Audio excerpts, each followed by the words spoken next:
바치리까. 아멘.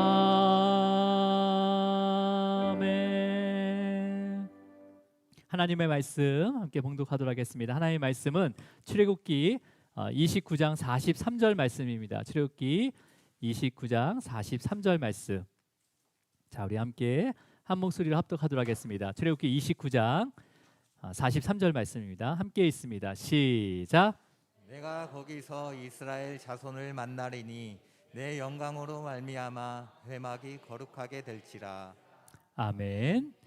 기도하겠습니다. 주님 감사합니다. 주님의 날, 이 거룩한 날 우리에게 허락하셔서 이 예배 자리로 우리를 초대하여 주시고 우리의 마음과 우리의 몸을 또 주님께 향하게 하심을 감사합니다. 주님 한 주 동안 또 주님 앞에 온전한 또 구별된 삶을 살아가지 못했다면 오늘 또 예배 가운데 성령님께서 또 함께하여 주셔서 또 우리를 또 주님을 향해서 또 주님의 그 거룩함을 향해 우리가 걸어갈 수 있는 우리 귀한 성도님 되게 하여 주시옵소서. 우리의 삶 가운데 감사함이 있어서 또 은혜가 있어서 주님 앞에 드려진 또 물질이 있습니다. 또 시간과 또 재능을 주님 앞에 드립니다. 주님이 흠양하여 주시고 이 물질이 쓰이는 곳마다 주님의 나라가 주님의 영광이 드러날 수 있도록 인도하여 주시옵소서. 오늘 귀한 말씀을 들을 때 성령님께서 우리의 귀를 열어주시고 마음을 열어주셔서 우리의 또 심령을 우리의 양심을 흔들어 깨워주셔서 우리가 어떠한 삶으로 주님께 갈 것인지를 또 돌이켜 또 묵상하며 결단할 수 있는 귀한 시간 되게 하여 주시옵소서. 주님 감사합니다. 이 모든 거 예수 그리스도 이름으로 기도드립니다. 아멘. 우리 인사 나누도록 하겠습니다. 주님으로 사랑하고 축복합니다. 네, 주님으로 사랑하고 축복합니다. 네, 주님으로 사랑하고 축복합니다. 네, 주님으로 사랑하고 축복합니다. 우리가 지금 시내산 앞에서 하나님께서 모세에게 성막의 설계도를 쭉 말씀 설명해 주시고 말씀해 주신 다음에 또 아론과 그의 아들들을 택하여 주셔서 대제사장으로 세우셨습니다. 그리고 그 유임식의 절차를 또 하나하나 설명해 주셨어요. 그죠? 그 유임식 절차가 다 제사로 이루어졌습니다. 그죠? 속죄제와 또 번제와 지난주까지 화목제를 이렇게 우리가 함께 살펴봤는데요. 그러니까 아론과 그의 아들들이 어떤 자격이 있어서 그 대제사장으로 맡겨주신 것이 아니었어요. 그죠? 하나님께서 주권적으로 맡겨주시고 또 그 제사장으로서의 합당한 삶을 살도록 옷도 입혀주시고 또 모든 제사를 통해서 하나하나 준비하시고 만들어 가시고 있다는 것을 우리가 이 말씀을 통해서 찾으셔야 됩니다. 그래서 저와 여러분도요, 예배를 드릴 때마다 우리의 그 부르심에 합당한 삶을 살아갈 수 있도록 또 성령님께서 우리를 견인해 가고 있다는 것을 기억하시기 바랍니다. 자, 그렇다면 이제 하나님께서 모세에게 지금까지 대제사장의 그 위임 절차를요 7일 동안 반복해서 행하라고 명령을 하십니다. 특히 이제 속죄제에 대해서 다시 한번 이제 말씀하시는데 우리 본문이 포함된 36절 말씀을 우리가 함께 읽도록 하겠습니다. 36절입니다. 시작. 매일 수송아지 하나로 속죄하기 위하여 속죄제를 드리며 또 제단을 위하여 속죄하여 깨끗하게 하고 그것에 기름을 부어 거룩하게 하라. 네, 7일 동안 아론과 그의 아들들의 죄를 위해서 속죄하는 것뿐만 아니라 뭐를 위해서 또 속죄해야 된다고 합니까? 하반절에 제단을 위하여 속죄하여 깨끗하게 하고 그 다음에 그것에 또 기름을 부어서 거룩하게 하라라고 이렇게 명령을 하세요. 물론 이제 죄는 우리가 제물을 드려서 속죄를 할 수가 있잖아요. 근데 제단을 위해서 속죄하라고 합니다. 여러분 뭐 제단이 무슨 죄를 졌어요? 제단이 무슨 죄를 졌습니까? 그런데 그 제단을 위해서 7일 동안 속죄를 하라고 하는 거죠. 깨끗이 하게 만들라는 거죠. 여러분 제단은 거룩한 제물을 태워드려야 되는 곳이잖아요, 그죠? 그 제단. 그래서 그 제단 자체, 근데 그 제단을 세상의 재료로 만들었단 말이에요. 그리고 만든 사람도 사실은 죄인들이었어요, 그죠? 죄인들이 만들었기 때문에 그 자체로는요 거룩하지가 않았습니다. 성막에 있더라도. 그래서 7일 동안 그 제단을 위해서 깨끗하게 해야 된다라고 말씀하시면서 마지막에 기름을 부으는 그런 제사인 전제를 드려서 거룩하게 하라라고 말씀하셨어요. 자, 여러분. 다른 방법으로는 제단을 깨끗하게 할 수가 없습니다. 오직 이 속죄제를 통해서 기름 부음을 통해서 제단을 깨끗하게 해야 되는 거죠. 여러분 왜 이게 중요하냐면요. 세상 사람들은요 이것을 믿지 못하면요 왜 이렇게 해야 돼? 왜 이렇게 해야지 깨끗해집니까? 알코올로 다 알코올 뿌려가지고 소독하고 정말 강한 락스 1대1로 분배해가지고 뿌리면서 빡빡하게 닦아야지 깨끗해지는 거 아니에요?라고 세상 사람들 얘기할 수 있잖아요. 하나님의 말씀을 모른다면, 그죠? 예. 하나님의 말씀을 듣지 않는 자들도요, 얼마든지 그것을 그런가? 세상에 뭐 소리를 들을 수가 있단 말이에요. 그런가? 진짜 락스를 닦아야 되는데 왜 괜히 왜 속죄제를 드리지? 그럴 수 있다는 거죠. 아니면 자신의 지식과 아니면 경험을 기준으로 해서 언제든지 다른 문제들을 또 제시할 수가 있는 거죠. 여러분, 하나님의 자녀들은요, 오직 하나님의 말씀을 믿어야 됩니다. 하나님의 말씀을 믿고 순종하면서 또 그 말씀대로 행한 후에도 그 말씀대로도 청결하게 되었다는 것을 믿는 거예요. 믿는 거예요.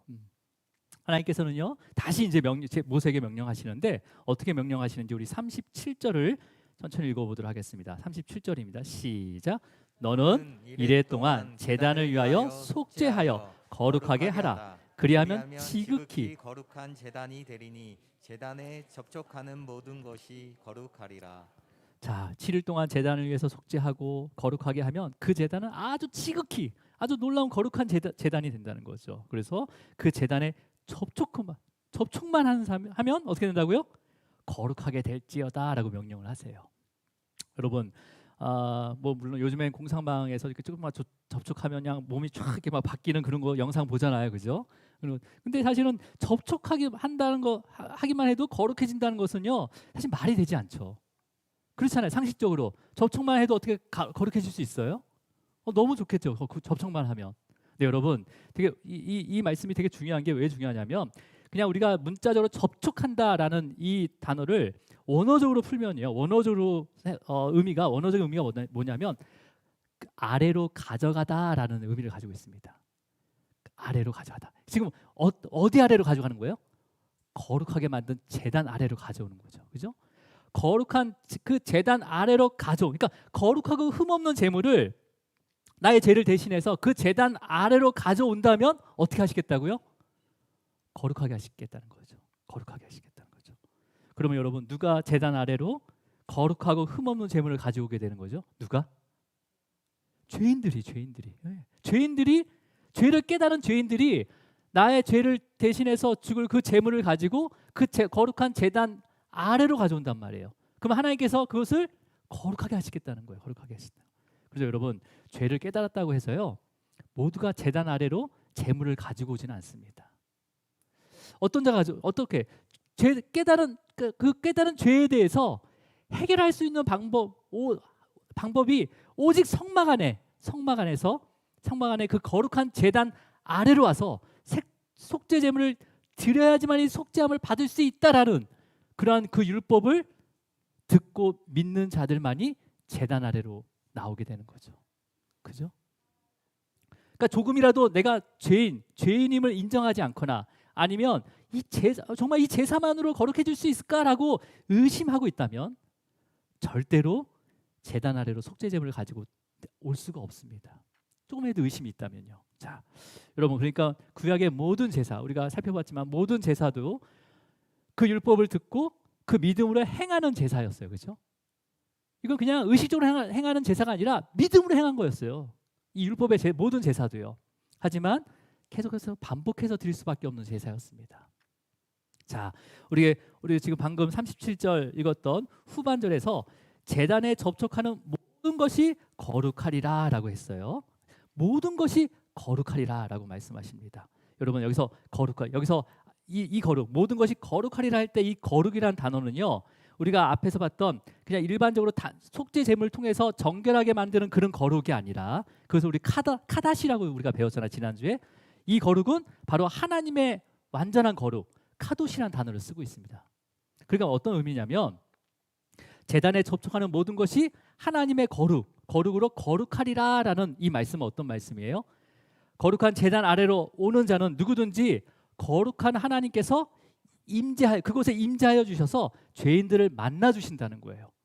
여러분, 만약에 왜 그러냐면, 하나님의 거룩하면 다른 것으로 거룩해질 수가 없는 거야. 하나님의 그 거룩함은 하나님만이 가지고 있는 고유한 속성이란 말이야. 고유한 하나님만이 가지고 있는 고유한 속성. 그렇기 때문에 하나님이 직접 내려오셔야지 거룩함이 되는 거예요. 그러니까 제단에 접촉하는 모든 것이 거룩하리라는 것은 하나님께서 그 제단으로 와서 오셔서 죄인들을 만나 주신다는 거예요. 만나 주신다는 거예요. 어떻게 할 때 우리가 우리의 재물, 우리를 대신해서 죽을 그 재물을 들고 제단 아래 오면 주님께서 만나 주신다는 거예요. 그래서 교회로 오시면 주님 만나 주시는 거예요. 만나 주시는 거예요. 그러니까 여러분, 만약에 제단이나 아니면 제물이나 아니면 제사를 인도하는 그 제사장 중에서 어느 한 명이라 하나라도 거룩하지 않으면 하나님께서 임재할 수 있습니까? 없습니까? 임재도 할 수 있죠. 근데 죽잖아요. 거룩하지 않기 때문에. 그러니까 하나라도 거룩하지 않으면 당연히 하나님께서는 임재하지 않으시는 거예요. 왜? 우리를 죽지 않게 하기 위해서 하나님께서는 계속 지금 우리를 위해서 구원을 이루려 하시기 때문에 오히려 임재하지 않은 것이 나은 거죠. 그죠? 여러분, 여러분 삶 가운데 하나님의 임재를 원하십니까? 하나님 임재를 원하세요? 그러면요, 내 삶이 거룩함을 향하고 있는지를 점검하셔야 돼요. 점검하셔야 돼요. 예. 거룩함을 향하고 있는 거. 내가 거룩하라는 게 아니에요. 거룩함을 향하고 있어야 되는 거예요, 우리가. 예. 그래서 여러분, 대제사장 자신뿐만 아니라 그 제사장들도요, 하나님께서 늘 상번제를 드리라고 했습니다. 늘 제사를 드리라고 했어요. 하루도 빠지지 않고 매일 아침, 저녁마다 양 2마리를 준비해서 아침에 양 1마리, 저녁에 양 1마리 해서 매일매일 제사를 드리라고 한 거죠. 여러분, 그러니까 여러분, 그 제사를 드리면서 어떤 생각을 했을까요? 내가 이제 오늘 이 제사장으로서 사명을 감당하면서 모든 제사 과정에 대해서 내가 철저하게 하나님의 말씀대로 인도할 것이라는 그 충성과 헌신이 이 제사에 들어가 있는 거죠. 그죠? 예. 그러면서 어떤 죄인들이 오든 죄인들이 와서 제를 제단에 드릴 때마다 거룩하신 하나님께서 그 제단에 임재할 수 있도록 매일 제사를 드렸다는 거예요. 제사장들이. 예. 우리 41절을 읽어볼까요? 41절 함께 있습니다. 시작. 한 어린 양은 저녁 때에 드리되 아침에 한 것처럼 소제와 전제를 그것과 함께 드려 향기로운 냄새가 되게 하여 여호와께 화제로 삼을지니. 그러니까 제사장의 삶은요, 늘 성막 안에서 매일 아침부터 저녁 때까지 성막 안에서 드리는 모든 제사들을 오직 말씀대로 최선을 다해서 인도했어요. 그죠? 인도하고 처음 아침과 마지막 저녁 때는 이 소제와 전제를 번제와 함께 드렸습니다. 대제사장하고 제사장들이 함께. 자, 이것이 바로 제사장들이 매일 드려야 되는 상번제. 그러니까 늘 드린다 해서 상번제가 되는 거예요. 자, 근데 이 제사장이 드리는 상번제는 절대 의식적인 상번제가 아닙니다. 앞에서 말씀드린 것처럼 어떤 죄인들이 재물을 가지고 제단 아래에 왔을 때 거룩한 하나님께서 그곳에 임재하여 주셔서 그 죄인들을 만나 주셔서 그다음에 그 거룩한 제물의 피를 보시고 죄인들의 죄를 용서하시고 그다음에 제물이 완전히 태워질 때 임재하신 하나님께서 죄인들의 삶을 받으시면서 기뻐하실 것을 간절히 바라보면서 제사장들이 하나님의 거룩함을 향해서 매일 제사를 드리는 게 바로 상번제라는 거예요. 의식적으로 드렸다는 게 아니에요, 여러분. 아침에 딱 그 성막에 죄인들이 오기 전에 먼저 드린 거예요. 이 거룩한 제단을 통해서 하나님께서 임재하여 주셔서 그 죄인들이 올 때마다, 어떤 죄인이 올 때마다 그 제물을 들고 그 제단에 올 때마다 하나님의 그 거룩함이 그 죄인들에게 임재하게 달라고 그 제사장이 기도했다는 거죠. 매일 아침 저녁으로. 여러분, 그러니까 결국 제사장의 상번제는, 아침 저녁으로 드리는 상번제는 누구를 위해 드리는 제사였어요? 바로 이스라엘 자손들이 하나님을 만나기를 바라면서 드리는 제사였단 말이에요. 예. 이 제사는 지금도 우리의 영원한 대제사장 되신 주님께서 매일 주무시지도 않으시고요, 하나님의 우편 보좌에서 지금 드리고 있는 예배입니다. 기도인 거예요. 예. 그렇다면 여러분, 이런 상번제를 어떻게 우리가 드려야 될까요? 이 말씀이 지금 우리에게 유효하게 역사해야 되는 거잖아요. 그럼 어떻게 하면 되는 거예요? 여러분, 우리 본문들을 보면 상번제의 마지막 절차가 뭐냐면 소제와 전제를 함께 드렸다고 돼 있어요. 우리 구절에 보면. 그러면서 그 드림으로 인해서 향기로운 냄새가 되어서 화제로 받으신다라고 말씀하십니다. 자, 우리 41절을 한번 다시 한번 읽어볼게요. 천천히 시작.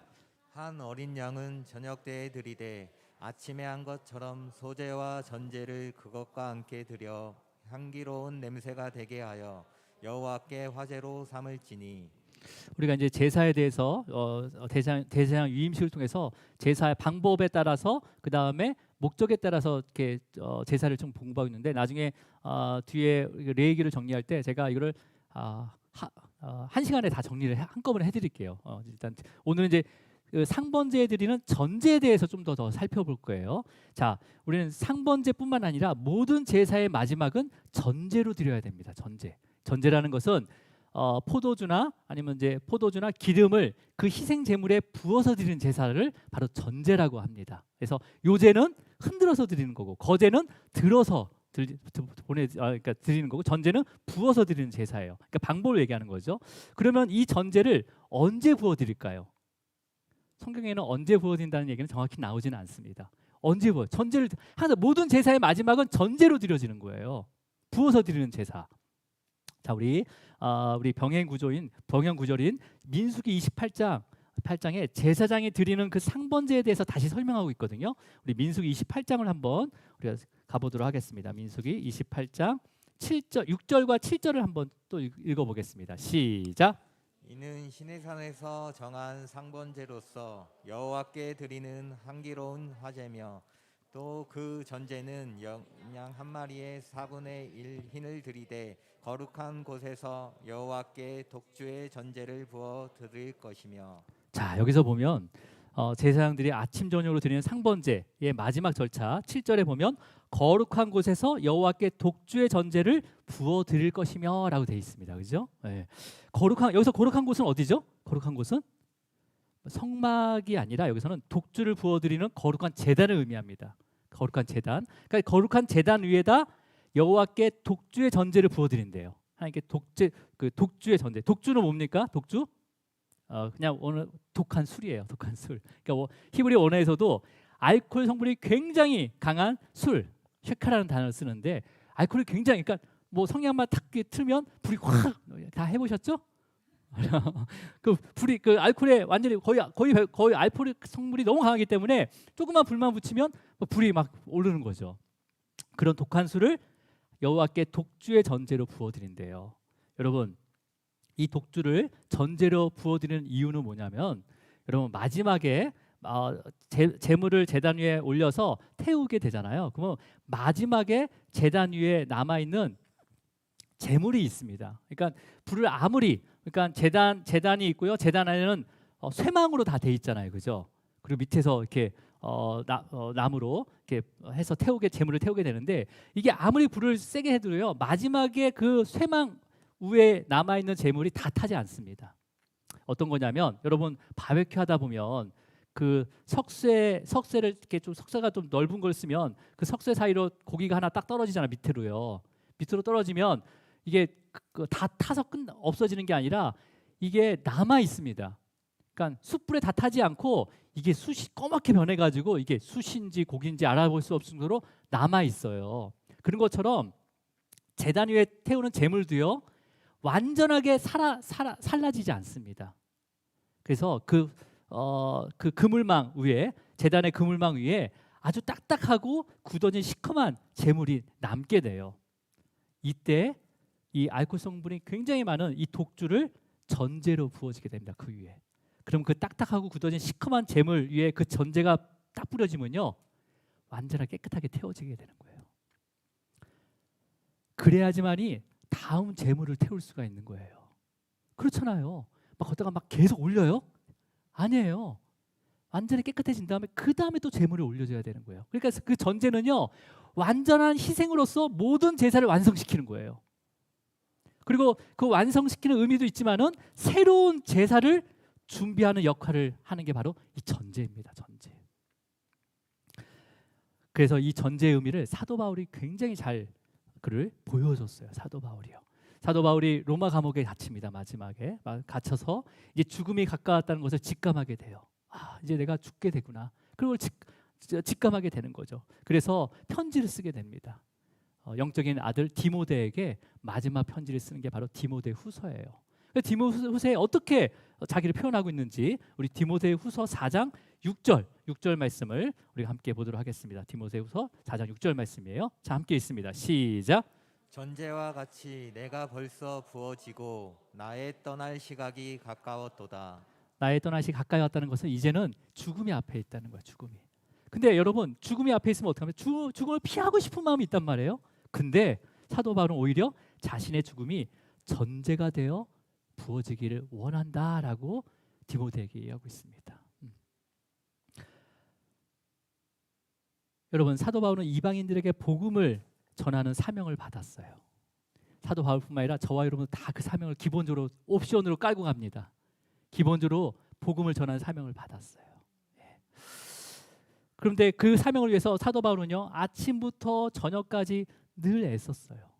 그리고 어떠한 어려움에도 힘겹게 견뎌가면서 그 사명을 감당하려고 그렇게 걸어갔습니다. 그래서 사명을 받은 후부터는요, 한 번도 쉬어본 적이 없어요.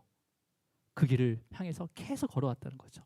근데 여러분, 보니까 점점 그런 길을 걸어가는데 점점 박해는 심해지는 거죠. 복음에 대한 박해는 심해지고요. 로마의 핍박과 박해를 통해서 많은 교회가 사라지기 시작했어요. 흩어지기 시작했어요. 사도 바울이 세웠던 많은 교회가 막 흩어지고 분란이 일어나고 계속 흩어지는 거죠. 성도들도 다 흩어지는 거예요. 또 사도들의 대부분이 순교를 당하게 됩니다. 이제 바울 자신조차도 감옥에 갇혀져 있는 상황인 거죠. 마치 뭐예요? 제단에 처음에 올려놓았던 그 재물이 활활 타다가 이제는 더 이상 어떤 불로도 더 이상 태워지지 않는 그런 상태와 같은 거죠. 자기의 모습이. 그때 자신의 죽음을 직감하면서 어떡합니까? 자신의 죽음이 전제가 되어서 마지막으로 남아있는 그 재물을 완전히 태워서 나에게 맡겨주신 그 제사, 그 사명을 완성하길 원하면서 바라면서 쓴 편지가 바로 디모데 후서. 그래서 뭐라고 합니까?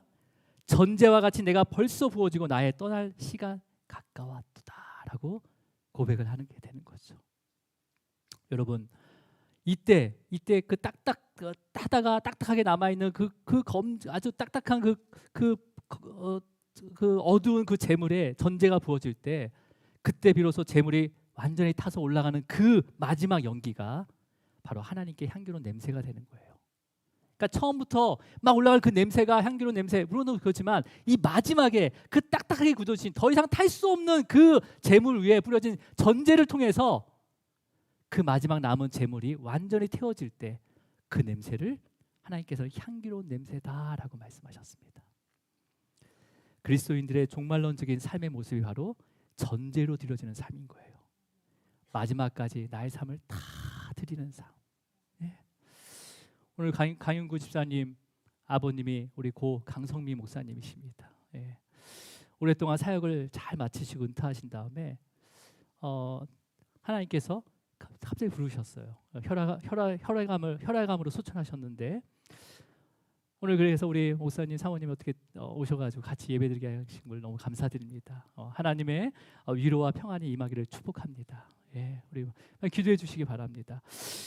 그래서 강 목사님께서 소천하기 전까지 전 마지막까지요, 후임 목사를 교회에 세우고 또 노예의 모든 절차를 직접 처리하고 마무리하시고 이 땅의 안식이 아닌 영원한 안식을 취하셨습니다. 바로 자신을 전제로 드려 완성된 삶을 사신 분이 바로 강 목사님이 아니셨나, 제가 그 묵상을 했어요.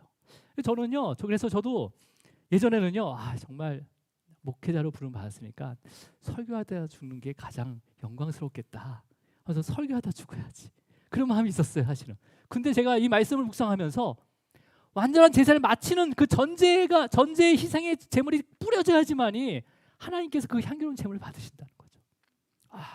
그러면 설교하다 죽으면 절대 안 되겠구나. 그럼 우리 집사님들, 우리 성도님들 어떻게 예배드리지? 마지막 후임을 잘 세우고 그 후임이 이 교회를 또 잘 하나님 앞에 하나님 영광스러운 모습을 드리기까지 내가 잘 후임을 세우고 가는 게 바로 전제로 드리는 삼위구나. 그래서 제가 깨달았어요. 예. 그래서 여러분 저뿐만 아니라 여러분도요. 그 예배가 정말 하나님께 온전하게 드릴 수 있는 그 전자의 삶이 되기를 주님으로 축복합니다. 축복합니다. 우리 출애굽기 우리 본문 출애굽기 29장 42절 한번 읽어볼게요. 29장 42절입니다. 자, 함께 있습니다. 29장 42절 시작.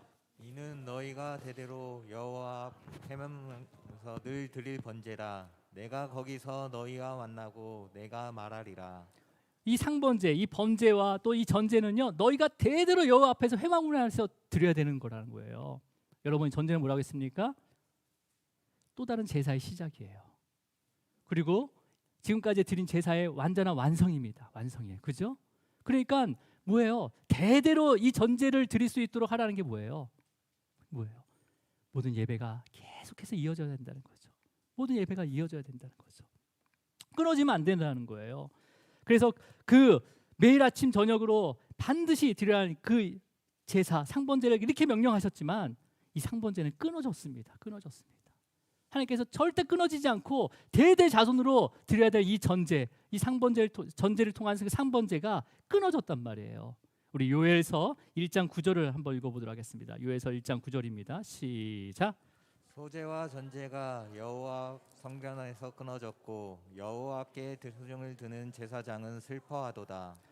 여러분, 여기서 지금 소제와 전제가 여호와의 성전에 끊어졌다라는 것은 일반적인 제사가 아니라 제사장들이 매일매일 드리는 바로 이 상번제 가운데 번제 가운데 드려지는 전제, 바로 소제와 전제를, 특히 전제를 얘기하는 거예요. 전제가 끊어졌다는 거예요. 왜 끊어졌어요? 여러분, 이 요엘이라는 선지자는요, 남유다의 선지자예요. 요아스 왕 때 선지자인데 그 할아버지와 그 아버지가 우상을 너무 많이 이 유다 지방으로 가져왔단 말이에요. 유다 나라로. 그래서 이 우상 숭배 때문에 제사장이 매일매일 그 아침 저녁으로 반드시 드려야 할 그 상번제 완성인 그 전제를 드리지 못했단 말이에요. 끊어져 버린 거예요. 그것을 애통한 거죠. 더 애통한 것은 이걸 끊어짐으로 통해서 하나님의 임재가, 거룩한 하나님의 임재가 더 이상 이스라엘 땅에 임하지 않는다는 거예요. 결국은 북이스라엘이 멸망하게 되잖아요. 그죠? 하나님의 거룩함이 임재하지 않는 거예요. 그 상번제, 그 전제의 흐름이 끊어졌기 때문에.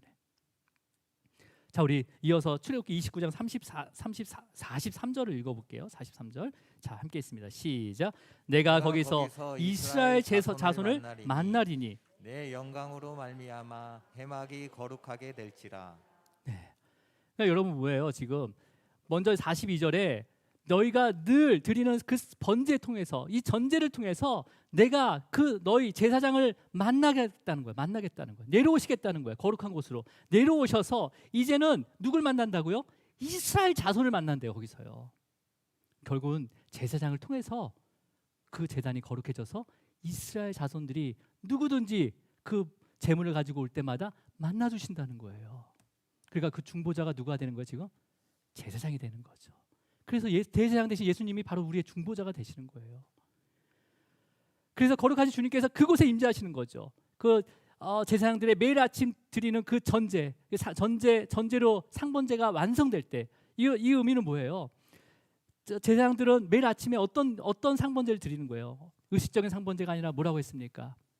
어떤 죄인이 오든지 그 제물을 가지고 거룩한 제단의 아래에 섰을 때 하나님께서 그 거룩한 곳에 임재하신다는 거죠. 왜? 지금은 제단을 거룩하게 만들었잖아요. 제사장도 거룩하게 됐잖아요. 그 상번제와 그걸 통해서 완전한 충성과 헌신으로 지금 하루를 시작했잖아요.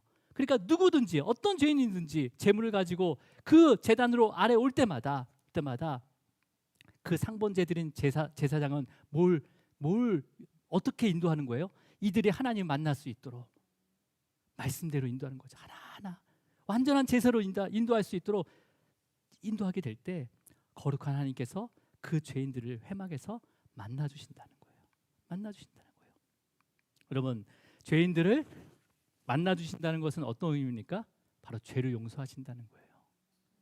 죄를 용서하시고 만나 주시는 거예요. 그죠? 그러면서 그 제사를 기쁘게 받으시는 거죠. 기쁘게. 예. 그러니까 여러분, 죄인들이 한 것은요, 뭐예요? 그냥 제사장이 하라는 대로 한 거예요. 제사장이 하라는 대로 한 거예요. 그러니까 제사장은요, 매일매일 상번제 그 소재 전제를 드리면서 충성과 헌신으로 하나님의 거룩함이 이곳에 임하기를 계속 기도했던 거죠. 그 기도함 가운데 또 죄인이 오면 그 죄인을 어떻게 하면 하나님께로 인도할까? 그 거룩함을 향해서 어떻게 인도할까라고 그 죄인들을 하나하나 최선을 다해서 인도했다는 거죠. 바로 전제로 드렸다는 거예요. 전제로. 이런 제사장의 역할을 사도 바울은 또 빌립보 교회에다 이렇게 이야기를 했습니다. 우리 빌립보서 2장 17절 말씀이에요. 자, 시작. 만일 너희 믿음의 재물과 섬김 위에 내가 나를 전제로 드릴지라도 나는 기뻐하고 너희 무리가 함께 기뻐하리니.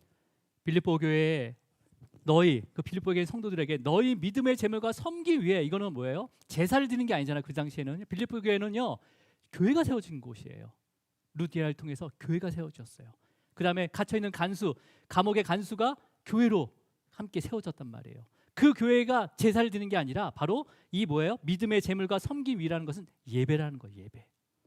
그러니까 빌립보 지역의 그 빌립보 교회의 예배를 회복하기 위해서는 기꺼이 내가 나를 전제로 드리겠다. 전제로 드리겠다라고 그 전제를 통해서 나는 더 기뻐한다. 예배가 회복되는 것에 대해서 기뻐한다라는 것을 바울이 고백을 하고 있습니다. 여러분, 저 여러분은 하나님께서 또 주님께서 우리를 제사장으로 부르셨어요. 하나님의 또 예배자로 부르셨어요.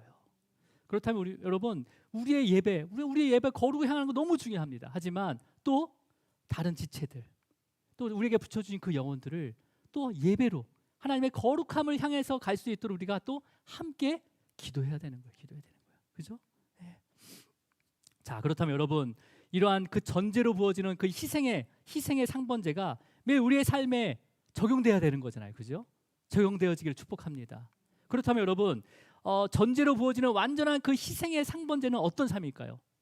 그 삶이 어떤 삶일까요? 우리에게는 지금 매일 아침 저녁으로 전제로 부어지는 그 완전한 희생의 상번제의 삶이 어떤 삶일까요? 우리에게 지금 우리에게 어떤 삶이 그런 삶일까요? 자, 우리 디모데후서 4장 7절 아까 우리 읽었던 말씀 이어서 우리 읽도록 하겠습니다. 디모데후서 4장 7절 말씀이에요. 그러니까 바울이 지금 감옥 안에서 전제와 같이 내가 벌써 부어져서 나의 사명을 다 완전하게 희생하면서 내가 다시 그것을 마치겠다라고 했잖아요. 그러면 어떻게 마치는 거냐? 자, 어떻게 마치게 되는 거냐? 우리 7절 읽겠습니다. 시작. 나는 선한 싸움을 싸우고 나의 달려갈 길을 마치고 믿음을 지켰으니. 예, 전제로 부어지는 완전한 희생의 3번째의 삶은 어떤 삶이냐면 믿음을 지키는 삶이에요. 선한 싸움을 싸우고 그때도 믿음을 지켜야 되는 거죠. 나의 달려갈 길을 마칠 때까지 그 믿음이 지켜져야 되는 거예요.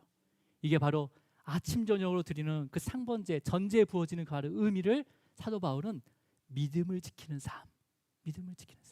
여러분 믿음을 지키시길 바랍니다. 믿음을 매일매일 끝까지 믿음을 지켜야 되는 거예요. 근데 여러분 우리가 지킬 수 있습니까? 그 믿음을 지킬 수가 없어요. 하지만 예수님께서도 마지막까지 죄인된 저와 여러분 모든 죄인들 그 죄인들을 거룩한 하나님을 만날 수 있도록 하나님 아버지에 대한 그 믿음을 지키고 전제로 부어드리는 그 믿음의 삶을 바로 십자가 위에서 완성하신 거예요. 그렇다면 여러분 우리는 누구를 바라보면 됩니까? 이제 예수 그리스도를 바라봐야 되는 거죠. 예수 그리스도를 통해서 하나님의 거룩함을 향해서 가는 거예요. 우리가 예수 그리스도를 향해서 세상의 부귀영화를 보는 것이 아니라 예수 그리스도를 통해서 하나님의 거룩함을 향해서 가는 거죠. 그리고 나에게 맡겨주신 사명들이 믿음을 지키면서 끝까지 다할 수 있도록 나의 삶을 전제로 드려지는 또 새로운 내 자손들이 다시 그 사명을 받아서 다시 그 사명의 길을 걸어가는 그걸 우리에게 원하고 계시는 거예요. 여러분 교회에 맡겨주신 영혼뿐만 아니라 여러분은 각자에게 맡겨주신 자녀들이 있어요. 첫 번째 자녀들 그리고 동료들 같은 공동체 안의 지체들 여러분 그 영혼들이 죄에서 돌이킬 수 있도록 우리가 계속 기도해야 되는 거죠. 여러분 아침에 제사장이 상번제를 드리면서 어떤 기도했겠어요? 어떤 죄인이든 재물 두고 믿음으로 오기를 간절히 소망합니다. 오기만 한다면 하나님의 그 거룩함이 임재한 그 거룩한 제단 아래서 하나님께서 그들을 만나 주시고 그들의 죄를 용서하지 않겠습니까? 그 죄인들이 그 제단 앞으로 오게 해주세요. 와야 되는 거잖아요. 와야지 회개를, 와야 용서를 받는 거예요. 와야를. 더럽게 안 와요, 진짜. 그죠? 주님이 우리의 마음을 만지십니다. 예. 만지세요. 예. 그리고 찾아가세요. 안 오면 찾아가세요. 여러분, 그래서 우리가 마지막까지 그 하나님의 그 거룩함을 향한 그 믿음의 삶으로 인도하는 것을 가장 큰 기쁨으로 여기는 전제의 삶이 되기를 주님으로 축원합니다. 기도하시겠습니다. 하나님 아버지, 감사와 찬양과 영광을 받아 주시옵소서. 제사장들이 매일 아침 저녁 상번제와 성번제의 전제를 드리면서 하나님의 거룩함이 임하기를 갈망하고 있는 그 죄인들이 언제든지 그곳에서, 그 거룩한 곳에서 하나님을 만나기를 바라는 삶을 살아온 것처럼 우리의 삶이 정말 무엇을 갈망하고 있는지 돌아보게 하여 주시옵소서. 오직 하나님의 거룩함을, 예수 그리스도를 통해서 하나님의 거룩함을 향해서 그 믿음을 끝까지 지키며 걸어갈 수 있도록 성령께서 함께하여 주시옵소서. 주님, 예수 그리스도를 통해서만이 하나님의 거룩함을 향할 수 있습니다. 지금 우리가 주님을 찾는 이유가 무엇입니까? 하나님의 거룩함이 아니라면 이제는 돌이켜서 하나님의 거룩함을 향해서 걸어갈 수 있도록, 믿음을 지킬 수 있도록 인도하여 주시옵소서. 예수님께서 십자가 위에서 자신을 완전한 전제를 드리고 다 이루셨다 말씀하신 것처럼, 또 바울이 나의 선한 싸움을 싸우고 나의 달려갈 길을 마치고 믿음을 지켰다고 고백한 것처럼 우리의 삶을 완전한 전제로 드려지기를 소망합니다. 모든 성도들이 그 전제로 부어진 그 주님의 보혈에 의지하며 왕같은 제사장으로서 하나님의 거룩한 자녀로서 하나님의 거룩을 향하며 하나님의 부르심에 합당한 구별된 삶을 살아갈 수 있도록 성령께서 매일매일 깨닫게 하시고 능력을 주시옵소서. 영원한 대제사장 되신 예수 그리스도의 이름으로 기도드립니다. 아멘. 우리 다 함께 일어나셔서 찬양하도록 하겠습니다.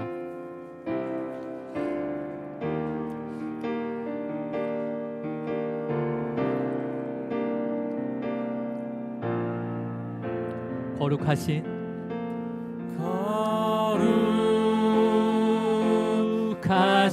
하나님